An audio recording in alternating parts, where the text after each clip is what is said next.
एक समय में हमारी दुनिया में डायनासोर का राज्य था।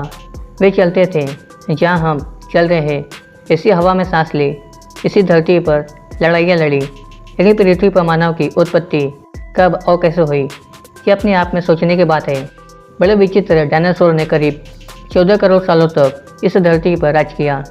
डायनासोर की कई हजार प्रजातियाँ थीं।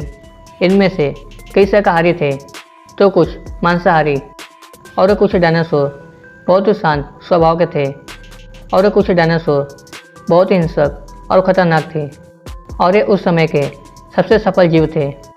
लेकिन फिर अचानक ऐसा क्या हुआ? वह कौन सी घटना थी जिसने इनका नामो निशान ही मिटा दिया?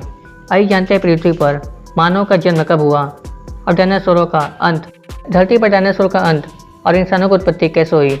इसे जानने के लिए हमें करोड़ों साल पीछे जाना होगा और डायनासोर के उस अंतिम दिन को करीब से देखना होगा। तो आइए चलते हैं आज से 65 मिलियन साल पहले, यानी कि 6 करोड़ 50 लाख साल पीछे। आज से लगभग 6.5 करोड़ साल पहले धरती पर मौसम सामान्य था। चारों ओर सूर्य की रोशनी बिखरी हुई थी, लंबे लंबे पेड़ पौधे से टकराती समुद्र की ठंडी हवाएं और चारों तरफ डायनासोर चिल्लाने की आवाज़ें। जब ये सारे डायनासोर प्रजाति जब भी आराम से धरती पर अपना जीवन बिता रहे थे, तब 10 करोड़ साल पहले ही इनकी किस्मत लिखी जा चुकी थी। 10 करोड़ साल पहले एक छोटा एस्टेरॉयड का टुकड़ा जो दूर अंतरिक्ष से आ रहा था, वह पृथ्वी से लगभग 20 करोड़ मील दूर मंगल और बृहस्पति के बीच क्षुद्र बेल्ट में घूम रहे एक बड़े एस्टेरॉयड से क्या टकराता है। इस टकराव से उस बड़े एस्टेरॉयड की दिशा बदल जाती है और वह क्षुद्र ग्रह बेल्ट से निकलकर सीधे पृथ्वी की ओर 22,000 मील प्रति घंटे की रफ्तार से बढ़ने लगता है। जब ये एस्टेरॉयड पृथ्वी से 3,84,000 किलोमीटर की दूरी पर था, तब शायद धरती से डायनासोर का अंत न होता यदि यह एस्टेरॉयड पृथ्वी को उपग्रह चांद से टकराता। लेकिन नियति को कुछ और ही मंजूर था, इसलिए यह बड़ा एस्टेरॉयड चांद के बहुत ही नज़दीक से गुजर गया। 40 किलोमीटर का व्यास वाला 1 ट्रिलियन मीट्रिक टन का यह एस्टेरॉयड प्रत्येक सेकंड के साथ साथ पृथ्वी तरफ बढ़ता जा रहा था। यह एस्टेरॉयड जब पृथ्वी के वातावरण के संपर्क में आया तो इसकी रफ्तार एकाएक 70,000 किलोमीटर प्रति घंटा हो गई। पृथ्वी के वायुमंडल में घुसते ही घर्षण की वजह से ये एक भयानक आगे के गोले में बदल गया। ये इतनी रफ्तार से धरती की ओर बढ़ रहा था कि सिर्फ 4 मिनट में इसने अटलांटिक ओशियन को पार कर लिया, और इसमें चमक इतनी अधिक थी कि पृथ्वी पर टकराने से पहले ही हजारों जीव आगे के टकराते गोले को देखकर पूरी तरीके से अंधे हो गए। ये जीव उस उल्का पिंड को देख भी नहीं पा रहे थे, लेकिन वह उसकी भयानक गर्मी को महसूस कर रहे थे। और कुछ ही सेकंड में ये एस्टेरॉयड सिखों की खाड़ी के पास जमीन से टकराता है और लगभग 35,000 डिग्री सेल्सियस ऊंचा वाला एक भयंकर विस्फोट होता है। इस टकराव का विस्फोट लगभग 10 हाइड्रोजन बम के विस्फोट के बराबर था। यह विस्फोट इतना शक्तिशाली था कि इसके टकराते ही धरती के लाखों टन धातु अंतरिक्ष में चली गई। टकराने वाली जगह पर 180 किलोमीटर चौड़ा और 20 किलोमीटर गहरा गड्ढा बन गया।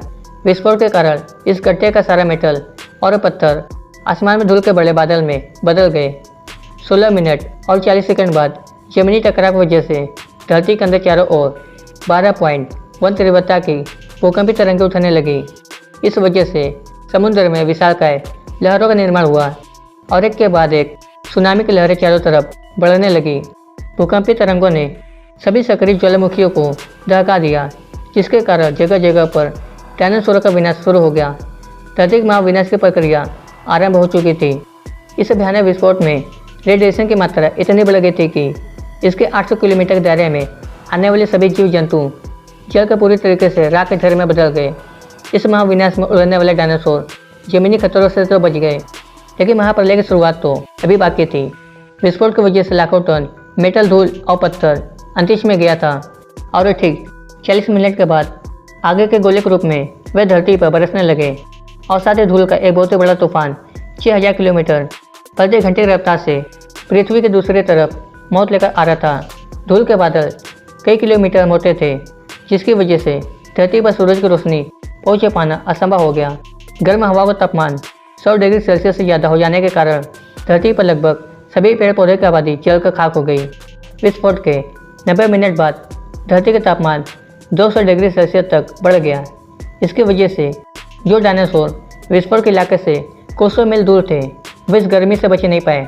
इस महापल्ले में लगभग कुल 90% प्रजातियाँ धरती से खत्म हो गई और जो 10% जीव धरती पर बच गए थे उसमें से सिर्फ वही जीव जिंदा रह सके जिसका वजन 30 किलोग्राम से कम था। इसका कारण यह था कि लाखों संख्या में जीव मारे जा चुके थे और पेड़ पौधे की सारी आबादी जलकर राख हो गई थी, जिसके चलते यहाँ जो बड़े और विशाल जीव बच गए थे उन्हें भरपूर मात्रा में खाना पीना न मिल सका। यह महाप्रलय किसी अन्य जीव के लिए फायदेमंद साबित होने वाला था। धरती पर डायनासोर का अंत एक छोटी प्रजाति के लिए एक सुनहरा अवसर लेकर आया और वह प्रजाति थी मैमल्स की, जो महाप्रलय में बच गए थे। आज से करीब 40 लाख साल पहले अफ्रीका के पूर्वी इलाके में एक नई पर्वत श्रृंखला का निर्माण हुआ, ईस्ट अफ्रीकन रिफ्ट वैली। ये पर्वत यहाँ आने वाले मौसमी हवाओं के लिए एक अवरोध बन गई थी और इस वजह से यहाँ के जंगलों में बारिश आनी बंद हो गई और ये इसी जंगल में रहते थे एप्स। ये पेड़ के ऊपर रहते थे और जहाँ उनको खाने की कोई कमी नहीं होती थी और इस वजह से ये हमेशा पेड़ों पर ही रहते थे।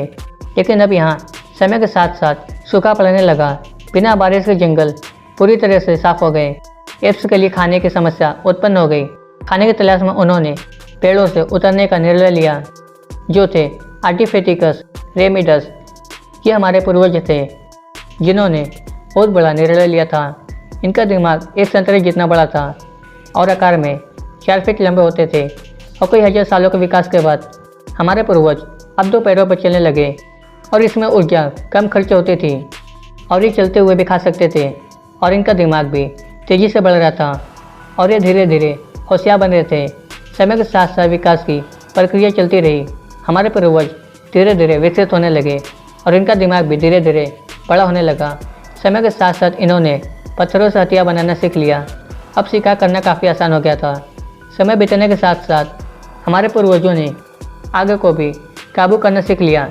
आग की खोज हमारे पूर्वजों के लिए सबसे बड़ी खोज थी।